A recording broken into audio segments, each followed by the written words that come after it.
여러분 안녕하십니까? 오늘도 계속해서 다니엘서 10분 강해 11장의 두 번째 강해 성전 건축 난관을 넘어라는 제목으로 말씀을 깊이 살펴보겠습니다.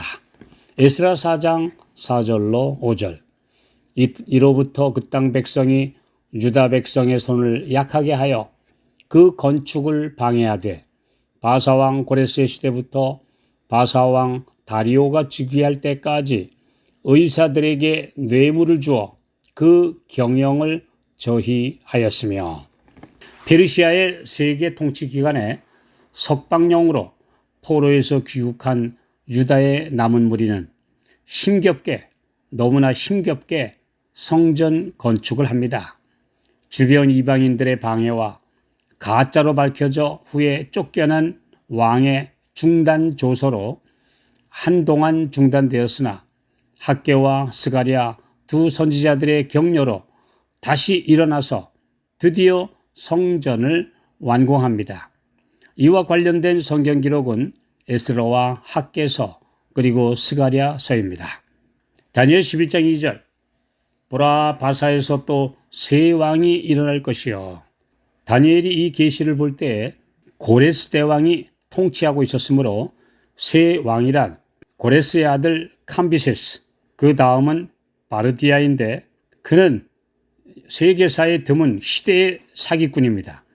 그는 이집트 원정을 떠나는 캄비세스에게 그의 동생 스메르디스가 형이 나라를 비우면 반역할 의도가 있다 이렇게 이간질하여 캄비세스로 자신의 아우를 몰래 암살하고 원정을 떠나게 한 다음 나라를 그가 비운 사이에 온 국민들에게 자신이 스메르디스 왕자 알아 이렇게 속여서 왕위를 찬탈했습니다. 캄비세스는 원정을 다녀오다가 이 소식을 듣고 심장마비로 죽었습니다. 이 바르디아는 스메르디스로 행세하며 페르시아를 통치했지만 거짓이 탄로나서 7개월 만에 쫓겨나 죽임을 당하고 다리우스 1세가 왕위에 오르게 됩니다. 이 거짓 스메르디스가 에스라 4장 7절에는 아닥사스다로 불리우고 있는데 흔히 자신이 거짓말 잘하는 협작꾼은 남을 잘 의심하기 때문에 유다의 남은 무리들이 하고 있는 성전 건축을 방해하기 위해서 올려진 무고와 투서에 넘어가서 성전 건축 중단하라 하는 이런 칙령을 내렸습니다. 몇 달 후에 거짓 스메르디스가 쫓겨났지만 백성들과 지도자들은 다시 공사를 재개하려고 하지 않았습니다.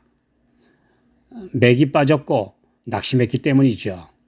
1년 이상이나 성전은 돌보지 아니하여 건축은 거의 포기 상태로 있었고 백성들은 저희 집에 거하면서 현세의 번영을 얻고자 노력하였으나 그들의 형편은 비참했습니다.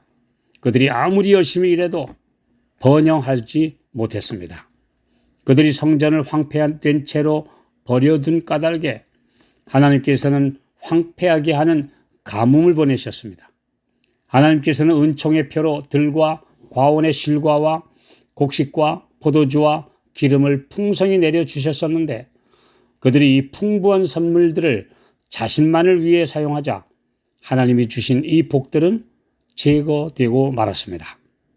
이와 같은 상태는 다리오 1세의 통치 초기에도 그대로 계속되었습니다. 유대의 남은 자들의 상태는 매우 어려웠습니다. 오랫동안 그들은 불평하고 의심하면서 여호와의 성전이 황폐된 것을 무관심하게 바라보기만 했고 개인의 이익을 첫째로 삼기로 선택했습니다. 그리하여 많은 사람들이 그들을 유다 땅으로 돌아가게 하신 하나님의 목적을 잊어버렸습니다. 그들은 여호와의 전을 건축할 시기가 이르지 아니하였다라고 이렇게 말하고 있었습니다. 오늘날 하나님의 사업이 위기에 처했을 때에도 이렇게 강 건너 불구경하듯이 하는 모든 사람들은 그들의 삶에서 하나님의 은총과 복을 거두어지고 있다는 사실을 기억해야 합니다. 그러나 이 암흑시대의 선지자 학개와 스가랴가 위기를 대처하기 위하여 일어났습니다. 이 주님의 사자들은 감동적인 증언으로 백성들에게 그들의 고통의 원인을 보여주었습니다. 현세에 번영하지 못하는 것은 하나님의 이익을 첫째로 삼기를 게을리한 결과다라고 이 선지자들이 선언했습니다. 만일 이스라엘 백성들이 하나님께 영광을 돌리고 그분의 전을 건축하는 일을 첫 번째 사업으로 삼았더라면 그들에게 하나님이 임재하셨을 것이고 그분이 주시는 풍성한 복을 누릴 수 있었을 것이라고 지적했습니다.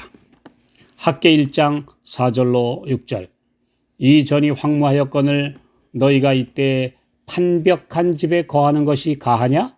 그러므로 이제 나 만군의 여호와가 말하노니 너희는 자기의 소위를 살펴볼지니라. 너희가 많이 뿌릴지라도 수입이 적으며 먹을지라도 배부르지 못하며 마실지라도 흡족하지 못하며 일꾼이 삭슬 받아도 그것을 구멍 뚫어진 전대에 넣음이 되느니라. 여호와께서는 이렇게 간청하셨습니다. 너희는 자기의 소위를 살펴볼지니라. 너희는 산에 올라가서 나무를 가져다가 전을 건축하라. 그리하면 내가 그로 인하여 기뻐하고 또 영광을 얻으리라. 학개를 통하여 주신 권고와 책망의 기별은 이스라엘 백성과 지도자들에게 감명을 주었습니다. 그들은 하나님께서 정말로 그들과 함께 계심을 느꼈습니다.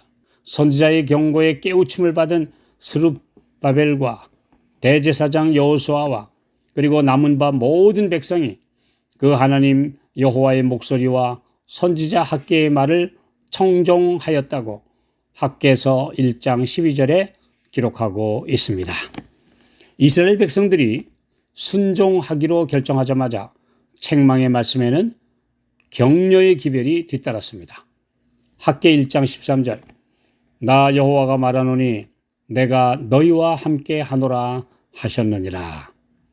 그들이 믿음과 용기로 힘을 합하여 성전 공사를 재개하자 주변 이방인들이 다시 문제를 일으켰지만 하나님께서는 중립적인 관리들을 통해 페르시아 왕에게 사실대로 보고를 올리게 하셨고 다리오 1세는 신중하게 검토한 끝에 두 번째 건축 조서를 내렸을 뿐 아니라 물질적으로도 도와주었습니다. 이러한 배경에는 수많은 하나님의 준비된 종들이 있었습니다. 그들은 이국 만리에서도 조국과 성소를 사모하는 사람들, 그리고 숱한 어려움을 헤치고 고국에 돌아가 땀과 정성을 바친 사람들과 이들을 고무시키고 격려해 준 선지자들이었습니다. 그러나 결정적인 비결은 눈에 보이지 않는 천사들의 활동과 하늘의 도움이 있었다는 사실을 다니엘 10장과 11장에 기록된 말씀을 통해 알 수 있습니다. 오늘날도 하나님의 사업은 눈에 보이는 헌신적인 주의 일꾼들을 통해서도 이루어지지만 눈에 보이지 않는 거룩한 존재들, 곧 천사들이 우리의 모든 주의 사업을 위해서 봉사하고 헌신하고 지켜주며 그들을 인도하고 있다는 사실을 기억해야 합니다. 만약에 천사들의 도움이 없이는 악랄하고 기만적인 악의 세력과 사탄의 방해 공작을 결코 물리칠 수 없다는 사실을 잊어서는 안 됩니다. 마지막 때에 구원받은 성도들로 이루어지는 하늘 새 예루살렘 건설도 수없는 난관과 방해 속에서 진행되고 있으나 결국 주님의 도우심으로 필연코 완성될 것입니다. 우리는 마지막 새 예루살렘에 들어갈 하나님의 백성들로서 이 성전 건축의 건축자입니까? 아니면 방관자입니까? 아니면 방해자입니까? 이 세 가지 부류 어딘가에 우리가 포함되어 있습니다. 우리가 지금 하나님의 사업을 위해서 우리가 하고 있는 태도와 정신과 우리의 열성, 우리의 모든 것이 곧 우리가 어떤 삶을 살고 있는지를 증거하고 있으며 우리의 삶의 방향이 곧 우리의 소속과 정체성을 증거하고 있습니다.